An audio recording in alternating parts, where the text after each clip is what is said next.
అండి, అందరు ఎలా ఉన్నారు? అందరికీ ముందుగా రథసప్తమి శుభాకాంక్షలు. ఈరోజు అయితే మా అమ్మ చెప్పిన దాని ప్రకారము జిల్లాడాకులతో స్నానం చేశాను. అండ్ ముగ్గుని మాత్రం ఇగ్నోర్ చేయండి, నాకు వచ్చినట్టు నేను వేశాను. అండ్ పొంగలి ప్రసాదం చేసి పెట్టేశాను సూర్యభగవానుడికి.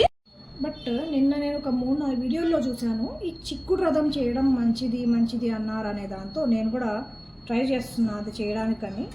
కాకపోతే ఇది ఎందుకు అనే విషయం నాకు కూడా తెలీదు, చాలామందికి తెలిసినట్టుంది. సో అందుకే, కానీ మంచిది అన్నారు అనే దాంతో నేను కూడా రెడీ చేసేస్తున్నాను. నాకు తెలిసినట్టయితే రథం అయితే రెడీ చేసేసినాను. కాకపోతే ఇది ఎందుకు చేయాలి అనే విషయం నాకైతే తెలీదు. సో మీకు తెలిసినట్టయితే ప్లీజ్ కమెంట్ చేయండి, ఎందుకంటే తెలుసుకోవాలని ఉంది ఎందుకు చేస్తారు ఇది అనే ప్రాసెస్. ఎందుకంటే నేను ఫస్ట్ టైం చేస్తున్నాను అందుకని. సో మళ్ళీ నెక్స్ట్ స్మాల్ షార్ట్ బ్లాగ్తో మళ్ళీ కలుస్తాను. బాయ్.